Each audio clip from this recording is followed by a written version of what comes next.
ఆంధ్రప్రదేశ్ లో మానవ వన్యప్రాణి సంఘర్షణలు పెరుగుతున్న వేళ ఉప ముఖ్యమంత్రి పవన్ కళ్యాణ్ కీలక నిర్ణయం తీసుకున్నారు. ఈ సమస్యకు దీర్ఘకాలిక పరిష్కారం చూపాలనే లక్ష్యంతో హనుమాన్ పేరుతో ప్రత్యేక కార్యక్రమాన్ని ప్రారంభించారు. అడవులను ఆనుకుని ఉన్న గ్రామాల్లో రైతులు, గిరిజనులు ఎదుర్కొంటున్న ఇబ్బందులను దృష్టిలో పెట్టుకుని ఈ ప్రాజెక్టును రూపొందించినట్లు ఆయన వెల్లడించారు. గత కొన్నేళ్లుగా ఏనుగులు, చిరుతలు, ఎలుగుబంట్లు వంటి వన్యప్రాణులు గ్రామాల్లోకి చొరబడటం పెరిగింది. పంటలు ధ్వంసం కావడం, పశువులు మృతి చెందడం, కొన్నిసార్లు మనుషుల ప్రాణాలకు ముప్పు ఏర్పడడం వంటి ఘటనలు తరచుగా జరుగుతున్నాయి. ఈ నేపథ్యంలో ప్రజల్లో భయం పెరిగింది. ఇదే సమయంలో వన్యప్రాణుల సంరక్షణ కూడా అత్యంత ముఖ్యమని ప్రభుత్వం స్పష్టం చేసింది. ఈ రెండు అంశాల మధ్య సమతుల్యత సాధించడమే హనుమాన్ లక్ష్యమని పవన్ కళ్యాణ్ చెప్పారు. హనుమాన్ ప్రాజెక్టులో భాగంగా రాష్ట్ర వ్యాప్తంగా ప్రత్యేక ర్యాపిడ్ రెస్పాన్స్ టీంలను ఏర్పాటు చేస్తున్నారు.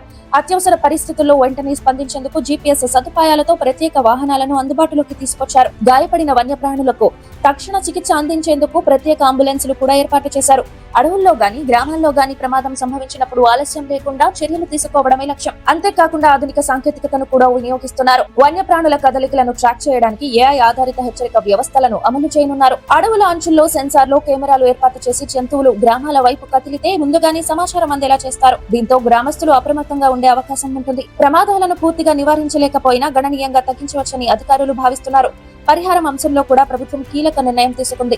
వన్యప్రాణుల దాడుల్లో ప్రాణ నష్టం జరిగితే ఎక్స్గ్రేషియా మొత్తాన్ని పెంచారు. గాయపడిన వారికి, పశువులు కోల్పోయిన రైతులకు కూడా మార్కెట్ విలువ ప్రకారం నష్టపరిహారం అందజేయనున్నట్లు ప్రకటించారు.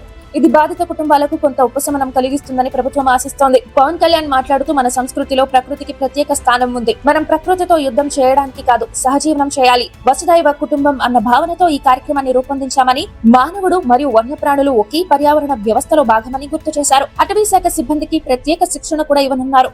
ప్రమాదకర పరిస్థితులను ఎలా ఎదుర్కోవాలి, ప్రజలను ఎలా రక్షించాలి, వన్యప్రాణులను హాని లేకుండా ఎలా తరలించాలి వంటి అంశాలపై శిక్షణ కార్యక్రమాలు నిర్వహించబడతాయి. గ్రామస్తులకు అవగాహన కార్యక్రమాలు కూడా చేపట్టనున్నారు. పంటల వద్ద రాత్రివేళ జాగ్రత్తలు తీసుకోవాలి వంటి సూచనలు ఇవ్వనున్నారు. ముఖ్యంగా ఏనుగుల సంచారం ఎక్కువగా ఉన్న ప్రాంతాల్లో ప్రత్యేక నిఘా ఏర్పాట్లు చేయనున్నారు.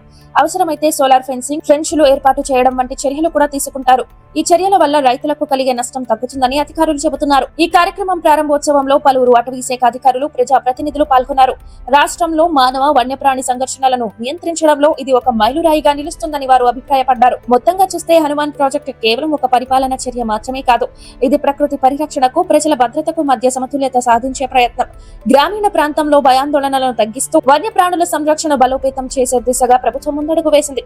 ఇక ముందు రోజుల్లో ఈ ప్రాజెక్టు ఎలా అమలవుతుంది, నిజంగా సంఘర్షణలు ఎంతవరకు తగ్గిస్తుంది అన్నది కాలమే నిర్ణయిస్తుంది. అయితే ఒక విషయం మాత్రం స్పష్టంగా కనిపిస్తోంది. మానవుడు మరియు ప్రకృతి మధ్య శాంతియుత జీవనానికి హనుమాన్ ఒక కొత్త ఆరంభంగా నిలవనుంది.